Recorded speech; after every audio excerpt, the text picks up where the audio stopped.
नमस्कार दोस्तों। आज जो है अपन अपना नेक्स्ट जो चैप्टर है एटॉमिक स्ट्रक्चर वाला वो स्टार्ट करेंगे। जो भी आवश्यकता होगी अगर वाइड नॉलेज की तो वहाँ अपन वाइड भी लेंगे। तो एटॉमिक स्ट्रक्चर में क्या होता है कि एटम क्या होता है ये अपने सबसे पहले दी हुई है। तो पिछले जो चैप्टर में आया था कि एटम एटम जो डाल्टन ने बताया था कि डाल्टन के अनुसार तो क्या होता है एटम नॉन डिवाइडेबल होता है, यानी उसको अन्य कणों में विभाजित नहीं किया जा सकता। एटम जो होता है वो ग्रीक शब्द होता है, इसका मतलब क्या होता है अविभाज्य, यानी इसको अन्य कणों में विभाजित नहीं किया जा सकता। लेकिन इसको वर्तमान में क्या है, जो विधियां आई उसके बाद में डाल्टन्स के बाद में उसके बाद में इसको विभाजित किया गया किन कणों में, इनको अपरमाणविक कण भी कहते हैं। इनको विभाजित किया गया किसमें, इलेक्ट्रॉन प्रोटॉन और न्यूट्रॉन में। इनको क्या बोलते हैं, अपरमाणविक कण। तो इस लेसन में जो भी अपने दी हुई है मॉडर्न एटॉमिक थ्योरियाँ जो भी दी हुई है वो वेव मैकेनिक्स पर आधारित यानी तरंग यांत्रिकी पर आधारित है। और इसमें अपने जो बोर मॉडल दिया गया है वो किस पर आधारित है, जिसने रदरफोर्ड मॉडल को संशोधित किया था बोर ने रदरफोर्ड मॉडल को करके बोर मॉडल दिया था। उसमें जो रदरफोर्ड मॉडल को संशोधित करके बोर मॉडल जो दिया था, विकिरण के क्वांटम सिद्धांत के आधार पर अपना सिद्धांत दिया था। तो सबसे पहले अगर अपन देखें तो डाल्टन्स एटॉमिक थ्योरी थी, उसमें परमाणु को अविभाज्य माना गया, लेकिन वर्तमान में इसको विभाजित कर लिया गया है, यानी इलेक्ट्रॉन प्रोटॉन और न्यूट्रॉन में। डाल्टन्स एटॉमिक थ्योरी के बाद में जो भी थ्योरियाँ आई, मतलब उनके आधार पर जब उनको और आगे नॉलेज की ज़रूरत पड़ी, तो उनको आगे जब नॉलेज की ज़रूरत पड़ी तो इसको विभाजित करने की कोशिश की गई। तो इसको विभाजित कर लिया गया किसको, एटम को।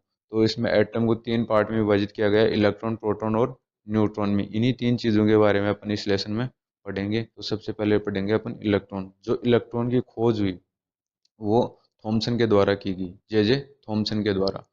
तो इलेक्ट्रॉन्स की खोज से पहले अपने को, जैसे माइकल फैराडे ने जो 1830 में अपनी थ्योरी बताई, 1830 में उन्होंने क्या किया कि इलेक्ट्रोड्स को सॉल्यूशन में लगा के उनमें जब इलेक्ट्रिसिटी या करंट जो बैटरी के द्वारा जो वोल्टेज लगाया गया, तो उसमें क्या हुआ कि इलेक्ट्रोड्स पे क्या होता है, विद्युत विसर्जन और निक्षेपण होता है। विद्युत मतलब विद्युत के माध्यम से विसर्जन और निक्षेपण की जो प्रोसेस होती है, उसमें क्या होता है कि जो भी इलेक्ट्रोड होते हैं, जैसे कैथोड लगाया गया है या एनोड लगाया गया है, तो कैथोड पर जैसे निक्षेपण हो रहा है या विसर्जन हो रहा है, तो एनोड पे निक्षेपण या विसर्जन होगा। दोनों में से किसी एक पर ये प्रोसेस होती है, तो उसके जस्ट अपोजिट दूसरे पर प्रोसेस होती है। जैसे कैथोड पर विसर्जन हो रहा है तो एनोड पे निक्षेपण होगा। इलेक्ट्रॉन की खोज, तो इलेक्ट्रॉन की खोज किसके द्वारा की गई, जे थॉमसन के द्वारा की गई। इलेक्ट्रॉन एक ऋणावेशित कण है, तो इसके लिए जो प्रायोगिक जो सेटअप लगाया गया जे थॉमसन के द्वारा, वो अपन देखते हैं और उसी के माध्यम से समझते हैं। फिर उन्होंने क्या निष्कर्ष दिए वो भी अपन समझते हैं। इलेक्ट्रॉन की खोज के लिए जो सेटअप लगाया था वो ऐसा था, ये एक विसर्जन नलिका ली थी उसने, विसर्जन नलिका। तो विसर्जन नलिका जो ली थी उसके अंदर दो लगाए थे क्या, इलेक्ट्रोड। और इसके अंदर एक लगाया था पंप, ये पंप, वैक्यूम पंप जिसको बोलते हैं। इन इलेक्ट्रोड्स को जो कैथोड और एनोड थे, इनको किससे जोड़ा गया था, इनको बैटरी से जोड़ा गया था। ठीक है, ये माइनस ये प्लस, तो यहाँ पे ये हो जाएगा कैथोड नेगेटिव, ये पॉजिटिव। ठीक है, इनको लिख लेते हैं अपन। ये हो जाएगा कैथोड, कैथोड। ये हो जाएगा एनोड, एनोड। और ये है वोल्टेज, हाई वोल्टेज या बैटरी लिख देते हैं एक बार, BATT, बैटरी हाई वोल्टेज।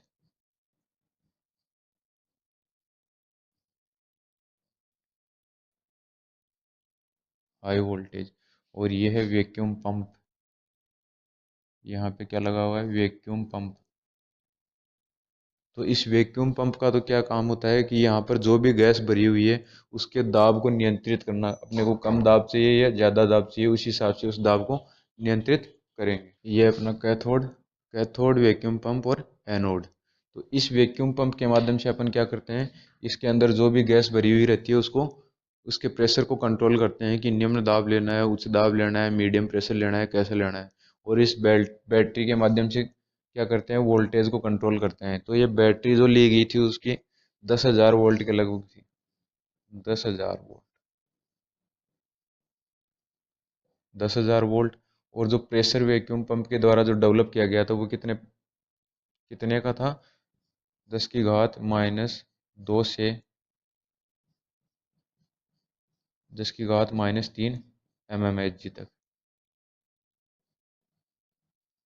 ठीक है, ये पारेशन पारे पर नापा जाता है, पारे का पैमाना होता है, उस हिसाब से इसको mmHg लिखते हैं। तो उन्होंने जो सेटअप तैयार किया था इस हिसाब से तैयार किया। इसके बाद में जो वोल्टेज दिए गए तो उन्होंने देखा कि कैथोड की तरफ से कुछ किरणें निकल रही।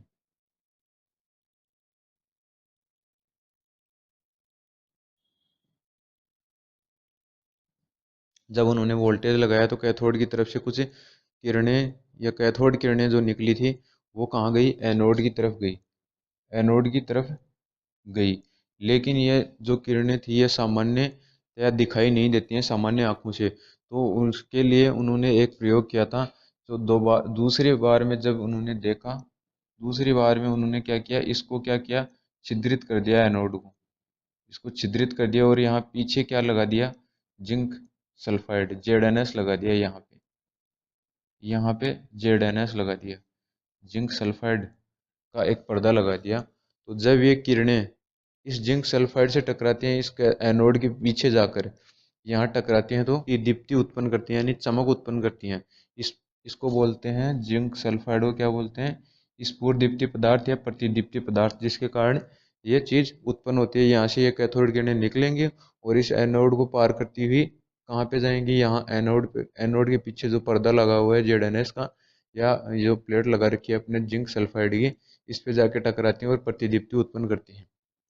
ठीक है। तो जब इन पे प्रतिदीप्ति उत्पन्न हुई तो उन्होंने देखा कि कैथोड से एनोड की तरफ जो किरणें जा रही हैं उनको क्या नाम दिया, उन्होंने कैथोड किरणें नाम दिया।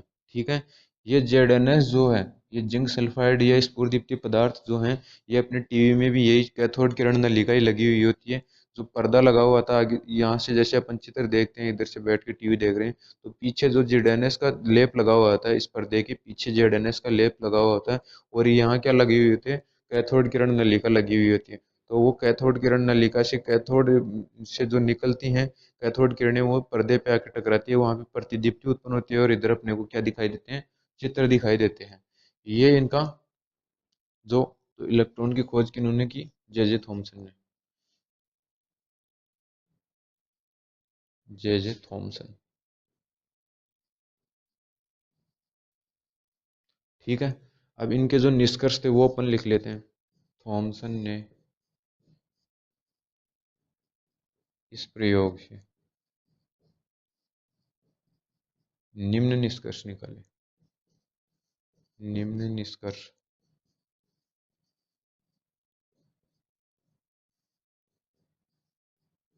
निकाले।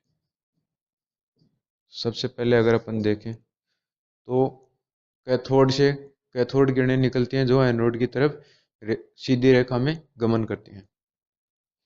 सबसे पहले तो ये हो गया, कैथोड से एनोड की तरफ सीधी रेखा में गमन करती हैं। दूसरा ये था कि ये जो किरणें होती हैं ये अपनी किसकी उपस्थिति में, इस जिंक सल्फाइड की उपस्थिति में प्रतिदीप्ति उत्पन्न करती हैं। और ये जो जिंक सल्फाइड वाला जो अपना फॉर्मूला काम में लिया जाता है वो टीवी में भी काम में लिया जाता है। ठीक है। कैथोड किरणें जेड पर्दे, जिंक सल्फाइड के पर्दे से टकराकर प्रतिदीप्ति उत्पन्न करती हैं, प्रतिदीप्ति उत्पन्न करती है। यह प्रयोग टीवी में काम लिया जाता है। टीवी में काम लिया जाता है। ठीक है। कैथोड किरणें जिंक सल्फाइड के पर्दे से टकराकर प्रतिदीप्ति उत्पन्न करती है। ये प्रयोग कहाँ पे काम में लेते हैं अपन? टीवी में काम में लेते हैं। तीसरा जो था वो अपन इसको मिटा के देखते हैं।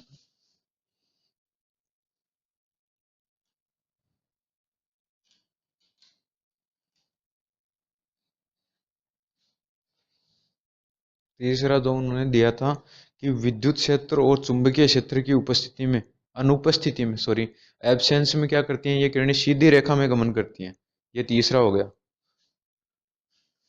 विद्युत क्षेत्र, शॉर्ट में लिख रहा हूँ, विद्युत क्षेत्र तथा चुंबकीय क्षेत्र की अनुपस्थिति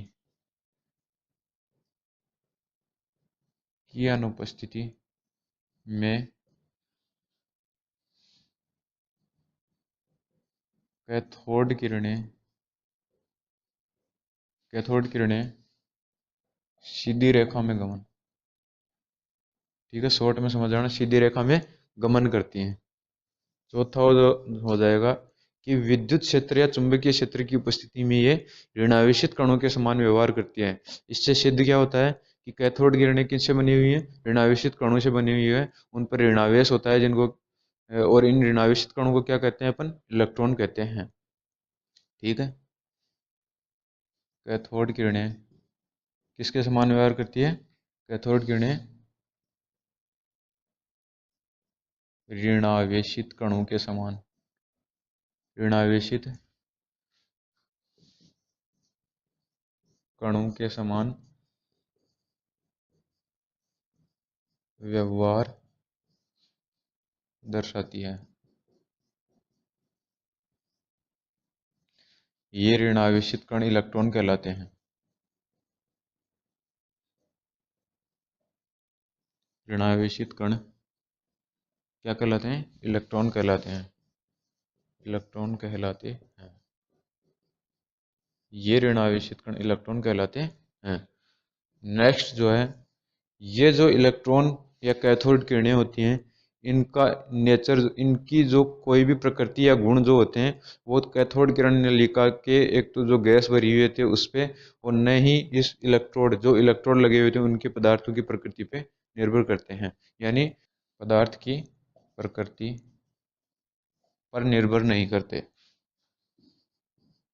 पर निर्भर नहीं करते हैं, नहीं करते।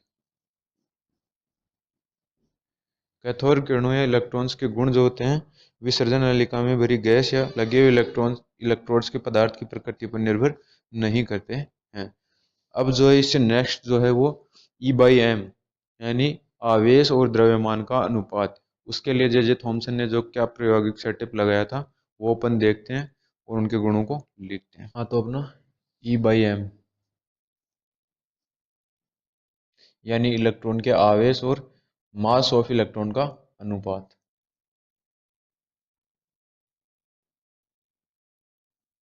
अनुपात हेतु थॉमसन का प्रयोग।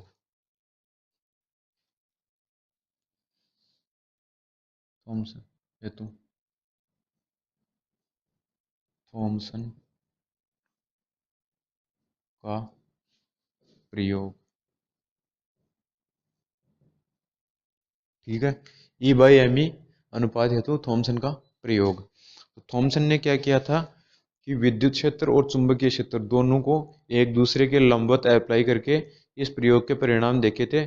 और इस प्रयोग के परिणाम जो थे वो इसके मास और इसके आवेश दोनों पर इसका क्या प्रभाव होता है, इस विद्युत क्षेत्र और चुंबकीय क्षेत्र का, उसका प्रभाव देख के इन्होंने E/m का अनुपात ज्ञात किया था। तो उन्होंने क्या प्रायोगिक सेटअप लगाया था कि ये जो कैथोड किरण नलिका होती है उसमें ये इलेक्ट्रोड जैसे अपना कैथोड हो गया और ये एनोड हो गया, और यहाँ पे ये जो है अपना क्या लग रखा है यहाँ पे, प्लस माइनस विद्युत क्षेत्र, और इधर से इधर जो जैसे लग रखी है अपने एन और एस, ये हो जाएगा चुंबकीय क्षेत्र। इससे ये बैटरी जुड़ी हुई है,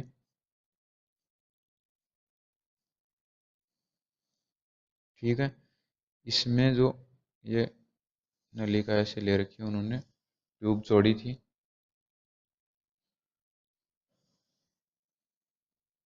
ये सारी चीज़ें यहाँ पे ये पर्दा लगा दिया जैसे। ठीक है। ये कैथोड, ये एनोड, और ये बैटरी। ठीक है। ये चुंबकीय क्षेत्र और ये विद्युत क्षेत्र। इसमें अपन 2D में अपन दिखा नहीं सकते यहाँ पे, नहीं ये ऐसे है और ये ऊपर नीचे है। यहाँ पे ये तो हो गया विद्युत क्षेत्र, ये ऐसे हो गया चुंबकीय क्षेत्र, एन और एस ऐसे हैं, और ये विद्युत क्षेत्र एक दूसरे के लंबवत हो गए। तो यहाँ से जैसे ही कैथोड किरणें निकलेगी हाई वोल्टेज लगाने पे, ये निर्वातन पंप मान लो आप, वैक्यूम पंप। ठीक है। तो ये यहाँ पे जो एनसीईआरटी में अपने जैसे दे रखा है 3 पॉइंट पे टकराती हैं कैथोड किरणें। यहाँ से ऐसे जा सकते हैं, ऐसे जा सकते हैं और ऐसे जा सकते हैं। ये सीधी जाएगी बीच वाली एकदम स्ट्रेट, ए बी सी। ठीक है। ये जो अपना एक्सपेरिमेंटल जो उन्होंने दे रखा है थॉमसन ने, तो इसमें क्या किया, जैसे वोल्टेज लगाने पे लो प्रेशर पे, बिल्कुल लो प्रेशर पे, जो अपने प्रेशर 10⁻³ mmHg तक ले रखा है, 10,000 वोल्ट लगाने पर क्या होता है कि यहाँ से ये कैथोड किरणें निकलती हैं। ये परफोर्टेड है ही, छिद्रित है, परफोर्टेड का मतलब छिद्रित है। यहाँ से निकलेगी तो एक टाइम विद्युत क्षेत्र लगाएंगे, दूसरी टाइम चुंबकीय क्षेत्र लगाएंगे, और तीसरे टाइम में दोनों को बराबर लगाएंगे या इनको दोनों को बंद रखेंगे। तो क्या रिजल्ट्स आ रहे हैं, क्या रिजल्ट्स आ रहे हैं अपने इस प्रयोग में? तो उन्होंने बताया कि जब सबसे पहले अपन विद्युत क्षेत्र अगर लगाते हैं, विद्युत क्षेत्र लगाते हैं तो कण कहाँ पे जाके टकराता है, ए पे टकराता है। जब अपन चुंबकीय क्षेत्र लगाते हैं तो बिंदु सी पे टकराता है। और जब दोनों को बराबर यानी संतुलित अवस्था में, दोनों की पावर बराबर होनी चाहिए, या दोनों की अनुपस्थिति में, या तो दोनों की पावर बराबर हो या फिर दोनों अनुपस्थित हो यानी दोनों को बंद कर दिया जाए, तो ये बी पे जाके टकराता है। तो इस जो प्रयोग के आधार पर उन्होंने E/ME का मान दिया था, वो 3 पॉइंट्स पे आधारित था। 3 पॉइंट्स कौन से थे? कैथोड किरण नलिका में से कैथोड कण जो यहाँ पे निकल के जा रहा है, वो यहाँ पे टकरा रहा है, तो उसका जो विचलन है, विचलन किस पे निर्भर कर रहा है? चार्ज पे। चार्ज जितना ज्यादा होगा उसका विचलन उतना ही अधिक होगा, क्योंकि उसका इंटरेक्शन जो है, उसकी अंतरक्रिया जो है, इन जो जिन विद्युत क्षेत्र जो अपन ने लगा रखा है उसके साथ इंटरक्रिया या इंटरेक्शन ज्यादा हो गया, अंतरक्रिया ज्यादा होगी, तो उसका विचलन ज्यादा होगा। कब? जब उस पर चार्ज ज्यादा होगा। 3 पॉइंट्स की जो बात कर रहे हैं उनमें सबसे पहला पॉइंट ये है कि जब भी आवेश ज्यादा होगा तो एक तो कण का विचलन ज्यादा होगा, दूसरी चीज ये है जब द्रव्यमान हल्का होगा, द्रव्यमान हल्का होगा तो आराम से इधर उधर हो जाएगा, तो उसमें जो विद्युत क्षेत्र और चुंबकीय क्षेत्र लगा रखे हैं अपन ने, वो आराम से उसको विचलित कर देंगे। तो चुंबकीय क्षेत्र या विद्युत क्षेत्र हल्के कण को आसानी से विचलित कर देंगे। तीसरी बात यह है, प्रबलता ज्यादा है यदि विद्युत क्षेत्र या चुंबकीय क्षेत्र की, तो उसका विचलन ज्यादा होगा। इन 3 पॉइंट्स के आधार पर जब उन्होंने बताया कि E/ME का मान जो विद्युत क्षेत्र और चुंबकीय क्षेत्र में उपस्थित प्रेक्षणों के की उपस्थिति में प्रेक्षणों के आधार पर E/ME का मान थॉमसन ने 1.758820 1.758820 इंटू 10⁻11 कूलम पर केजी, इसको राउंड ऑफ करके 1.76 इंटू 10⁻11 कूलम पर केजी लिखते हैं। कूलम पर केजी है ये, 10⁻11 कूलम पर केजी। ठीक है। ऐसे उन्होंने क्या ज्ञात कर लिया, इसका E/ME आवेश द्रव्यमान अनुपात ज्ञात कर लिया। अब जो आवेश की गणना की गई थी वो मिलीकन के तेल बूंदक प्रयोग के द्वारा की गई थी, इलेक्ट्रॉन के आवेश की गणना। तो मैं बता देता हूँ एक बार, मिलीकन का तेल बूंदक प्रयोग, इलेक्ट्रॉन के आवेश की गणना, आवेश की गणना।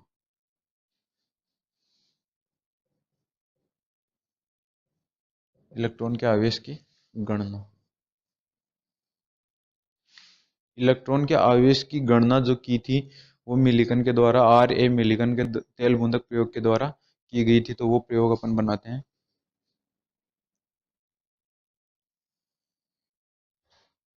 ये कोई बॉक्स लिया था उन्होंने,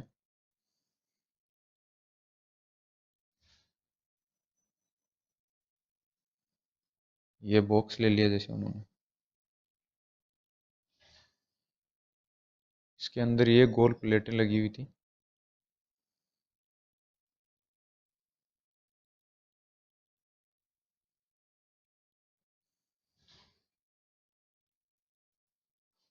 ये गोल प्लेटें लगी हुई थी। तो यहाँ पे तेल की बूंदी थी और यहाँ पे एक छिद्र था जहाँ से तेल की बूंद यहाँ आ रही थी।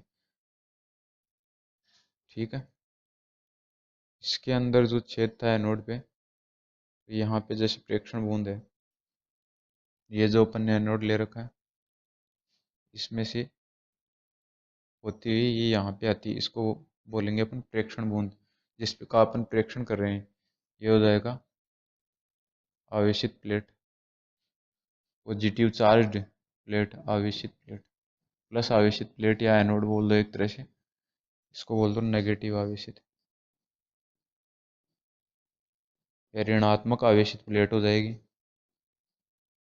ऋणात्मक आवेशित प्लेट ये हो जाएगी प्रेक्षण बूंद, जिसका अपन प्रेक्षण कर रहे हैं, प्रेक्षण बूंद। इस इधर अपन ने कोई भी सोर्स लगा रखा है, एक्सरे सोर्स, एक्सरे स्रोत। यहाँ अपन ने एटोमाइजर लगा रखा है। जैसे एटोमाइजर का मतलब है तेल की बूंदों को, महीन तेल की बूंदों या कणित्र के रूप में, कण के रूप में यहाँ पे पटकता है वो, तो ये हो जाएगा एटोमाइजर। एटोमाइजर ठीक है। और यहाँ पे लगी हुई है दूरबीन, जिससे अपन बूंद को देख रहे हैं, जिससे अपन बूंद को देख रहे हैं। तो एटोमाइजर के द्वारा जो तेल है, उसको तेल की बूंदों के रूप में यहाँ पटका जा रहा है, और इसका अपन दूरबीन के द्वारा क्या कर रहे हैं, प्रेक्षण कर रहे हैं। तो ये कोई बूंद ली है जैसे अपन ने, और इधर से क्या आ रही है, एक्स रेज आ रही है। तो एक्स रेज के द्वारा क्या किया जाता है, इस चैम्बर के अंदर जितनी भी जैसे गैस है, तो उसके आयन क्या हो जाते हैं, उसके जो कण या परमाणु होते हैं वो आयनित हो जाते हैं। और ये आयनित जो भी कण या परमाणु होते हैं, वो तेल की बूंद के द्वारा क्या कर लिए जाते हैं, अधिशोषित कर लिए जाते हैं। यानी इसकी सतह पर क्या हो जाते हैं, अवशोषित हो जाते हैं। तेल की सतह पर अधिशोषण हो जाता है उनका। तो इस पे जो चार्ज आ जाएगा वो कैसा आ जाएगा, एक्स रेज के समान, यानी कैथोड किरणों के समान इस पर चार्ज आ जाएगा, नेगेटिव चार्ज आ जाएगा। तो इस नेगेटिव चार्ज को जब यहाँ पे जो वोल्टेज लगा रखा है, ये आ जाएगी, ये नहीं है, ये है ऋणात्मक आवेशित प्लेट, ये है। तो इस ऋणात्मक आवेशित प्लेट के द्वारा हम इसका गिरना और नहीं गिरना इसका नियंत्रित कर सकते हैं। तो इसका गिरना जो है, एक तो इसके द्रव्यमान पे निर्भर कर रहा है। भाई जिसका द्रव्यमान जिस बूंद का ज़्यादा होगा वो उतनी ही जल्दी नीचे आएगी, जिसका कम होगा वो धीरे धीरे नीचे आएगी। लेकिन इस पे ऋणात्मक आवेशन आने के बाद में अक्सर छोड़िए, अपन ने यहाँ पे कणों ने जो है ऋणावेश ग्रहण किया और इस पे अधिशोषित हो गए। अधिशोषित होने के बाद भी इस पे क्या आ गया, ऋणावेश आ गया। ऋणावेश आ गया तो अपन इस नेगेटिव प्लेट पे अगर वोल्टेज लगाएंगे, तो नेगेटिव वोल्टेज जो है इसको क्या करेगा, प्रतिकर्षित करेगा। प्रतिकर्षित करेगा तो हम इसका गिरना एक तो रोक सकते हैं, या तो यहाँ पे हाई वोल्टेज लगा देंगे तो ये रुक जाएगा, या इसका गिरना कम कर सकते हैं, या इसका गिरना त्वरित कर सकते हैं।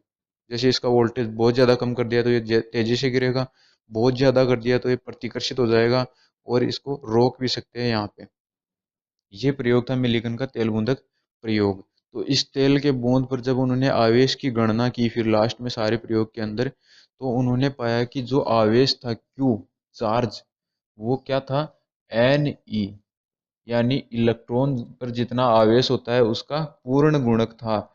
इस तेल के बूंद पर आवेश इलेक्ट्रॉन का पूर्ण गुणक था। ये प्रयोग उन्होंने किया था। ठीक है। क्यू बराबर एन ई, ये अपने को ध्यान में रखना है। तो इस प्रयोग के द्वारा जब उन्होंने इलेक्ट्रॉन के आवेश की गणना की, तो इलेक्ट्रॉन का आवेश आया था अपने पास, इलेक्ट्रॉन का आवेश कितना आ गया था उनके प्रयोग के द्वारा, इलेक्ट्रॉन के आवेश की गणना उन्होंने की तो 1.6 इंटू 10⁻⁴ -19 कूलाम, ये कूलाम में आ गया था, जो आजकल कितना बोला जाता है इसको 1.6022 इंटू 10⁻⁻ -19 कूलाम। ठीक है, ये अपने पास इलेक्ट्रॉन का आवेश आ गया इस प्रयोग के द्वारा। ये प्रयोग आपको मैंने समझा दिया है कि ये उन्होंने जो इंस्ट्रूमेंट तैयार किया था उन्होंने, इस पे ये तेल था, यहाँ तेल की बूंदें एटमाइजर के द्वारा तेल को बूंदों के रूप में यहाँ गिराया जा रहा था, इस दूरबीन के द्वारा उस तेल की बूंद का प्रेक्षण किया जा रहा था, एक्सरे के द्वारा एक्सरे रे छोड़कर यहाँ पे जो गैस के आयन थे वो कैसे हो गए थे ऋणावेश, गैस के जो कण या परमाणु थे वो ऋणावेशित हो गए, वो इसके द्वारा अधिशोषित हो गए, तो इस पे भी क्या आ गया, ऋणावेश आ गया। ऋणावेश आ गया तो इसका गिरना रुकना या त्वरित करना जो भी है इस प्लेट के द्वारा अपन नेगेटिव चार्ज वाली प्लेट के द्वारा कर सकते हैं। तो जब इस प्लेट पर ये बूंद गिर भी सकती है, इसको रोक भी सकते हैं और इसको नियंत्रित कर सकते हैं, मतलब इसकी गति को। तो ये दो चीज़ों पर निर्भर कर गई, एक तो इसके आवेश पर, क्यू चार्ज पर, और एक इसके मास पर। इसका द्रव्यमान जितना भारी होगा उतनी ही जल्दी ये गिरेगी। इन दोनों चीज़ों के द्वारा, क्यू बाई एम के द्वारा अपन ने जब इसका निरीक्षण करके उन्होंने, थॉमसन ने जब आवेश का मान दिया तो ये मान दिया कि इस पर चार्ज कितना है 1.6 इंटू 10⁻⁻⁻19, ये किसका चार्ज है, इलेक्ट्रॉन का चार्ज है। इस प्रयोग के द्वारा उन्होंने इलेक्ट्रॉन के चार्ज का मान कितना निकाला 1.6 इंटू 10⁻⁻19 गुलाम, जिसको आजकल कितना कितना बोल रहे हैं अपन 1.6022 इंटू 10⁻⁻19 गुलाम। ये किसका मान आ गया, इलेक्ट्रॉन के आवेश का मान आ गया। इसके द्वारा अपन मास ऑफ इलेक्ट्रॉन कैलकुलेट कर सकते हैं। तो मास ऑफ इलेक्ट्रॉन उन्होंने कैसे कैलकुलेट किया वो अपन देखते हैं। तो मास ऑफ इलेक्ट्रॉन उन्होंने ऐसे निकाला कि अपने पास इलेक्ट्रॉन का चार्ज आ गया अपॉन ई बाई एम, अपन अपने पास है ही ई बाई एम, तो ये ई से ई कट जाएगा, एम ई ऊपर चला जाएगा, तो ये हो जाएगा एक तरफ से मास ऑफ इलेक्ट्रॉन आ जाएगा। ठीक है, तो इस रेशियो को अपन काम में लेते हैं। यहाँ पे एम ई का मान E upon E by M E, ये एम ई कहाँ से निकालेंगे, E by E upon M E से। तो यहाँ पे 1.6 into 10⁻⁻⁻19 coulomb upon 1.758820 into 10⁻11 coulomb पर केजी। ठीक है, इसको जब सॉल्व करते हैं तो आता है 9.10 या 9.1 मान लो इंटू 10⁻⁻31 kg। ये किसका आ गया, मास ऑफ इलेक्ट्रॉन, इलेक्ट्रॉन का मास, ये आ गया अपने पास। इसके बाद में नेक्स्ट जो अपनी चीज़ है वो है प्रोटॉन की खोज। तो प्रोटॉन की खोज कैसे हुई थी, प्रोटॉन जो होता है वो हाइड्रोजन जैसे परमाणु है, तो सबसे सरलतम या सबसे जो हल्का परमाणु है उसके धन आयन को क्या बोलते हैं, प्रोटॉन बोलते हैं। ये अपने एनसीईआरटी में दी हुई है। तो प्रोटॉन की खोज उन्होंने कैसे की थी, जो विसर्जन नलिका अपन ने ली थी, ये विसर्जन नलिका अपन ने ली थी। ठीक है, ये विसर्जन नलिका है जैसे अपनी यहाँ पे और यहाँ पे। तो उन्होंने देखा कि पहले उन्होंने एक ही चीज़ का अध्ययन किया था कि इसमें कैथोड किरणें उत्पन्न हो रही हैं, लेकिन जब उन्होंने छिद्रित कर दिया इसको छिद्रित कर दिया किसको, कैथोड को, तो इसमें से कुछ किरणें ऐसी होती हैं जो कैथोड एनोड से, ये पॉजिटिव एनोड और ये नेगेटिव कैथोड, जो प्रयोग दिया हुआ है उसमें क्या किया उन्होंने, थॉमसन ने थोड़ा सा परिवर्तित कर लिया विसर्जन नलिका को, कि इसमें थोड़ा सा दाब कम करके या अन्य कोई परिवर्तन करके जब उन्होंने देखा तो कुछ किरणें ऐसी थी जो कहाँ से कहाँ आ रही थी, कैथोड एनोड से कैथोड की तरफ आ रही थी।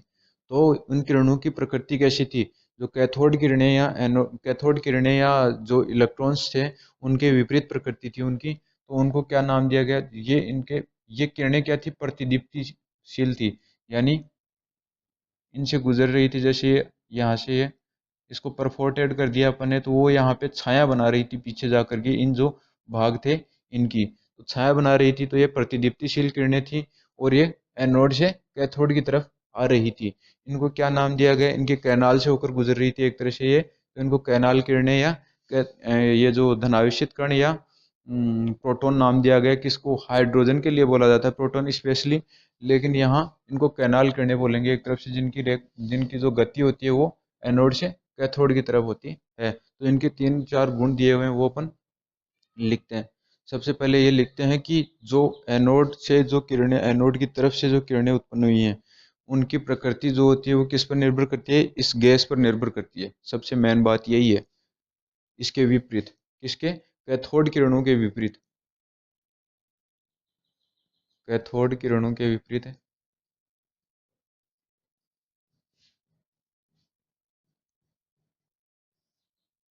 कैनाल किरणें, कैनाल किरणों के गुण,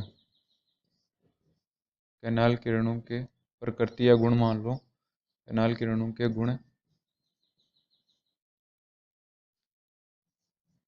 विसर्जन नलिका में भरी गैस की प्रकृति पर निर्भर करते हैं। विसर्जन नलिका में भरी गैस की प्रकृति पर निर्भर करते हैं, प्रकृति पर निर्भर करते हैं। ठीक है, मेन चीज़ तो ये है। और दूसरी बात ये है कि ये कैथोड, एनोड से कैथोड की तरफ, यानी उन जो कैनाल, ये जो कैथोड किरणें थी उनसे विपरीत दिशा में अपनी गति करती हैं। ठीक है, दूसरी बात ये हो गई कि एनोड कैथोड की तरफ, एनोड से कैथोड की तरफ, ये अपने एनसीईआरटी में दी हुई तीनों चारों चीज़ वहाँ से एनोड से कैथोड की तरफ, इनका क्यू बाई एम जो मान होता है, आवेश द्रव्यमान अनुपात, वो किस पर निर्भर करता है, क्यू बाई एम का मान गैस की प्रकृति पर निर्भर करता है, गैस की प्रकृति पर निर्भर करता है। गैस की प्रकृति कौन सी, जो गैस इसमें भरी हुई है विसर्जन नलिका में अपनी, उस पर निर्भर करता है।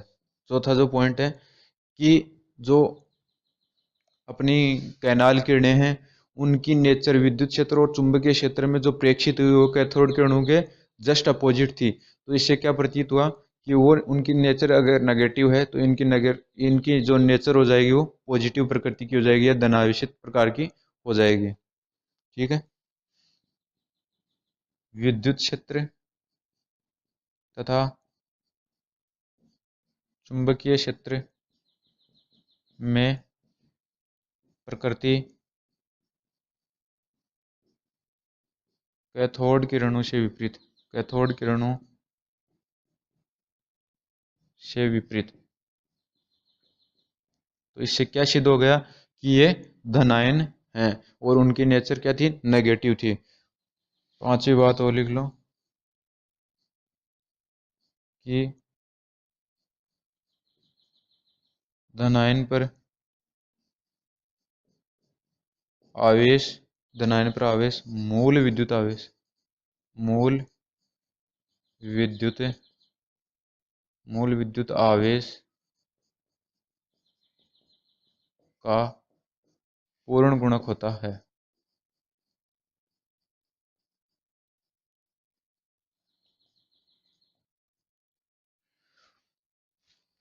ये अपना हो गया, इलेक्ट्रॉन पर आवेश की गणना हो गई। उसके बाद में ये प्रोटॉन वाला चल रहा है।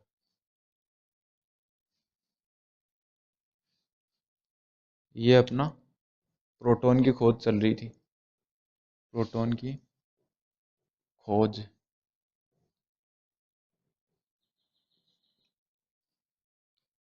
ठीक है, आज अपन ने जो बेसिक इंट्रोडक्शन इसका एटॉमिक स्ट्रक्चर का कर लिया।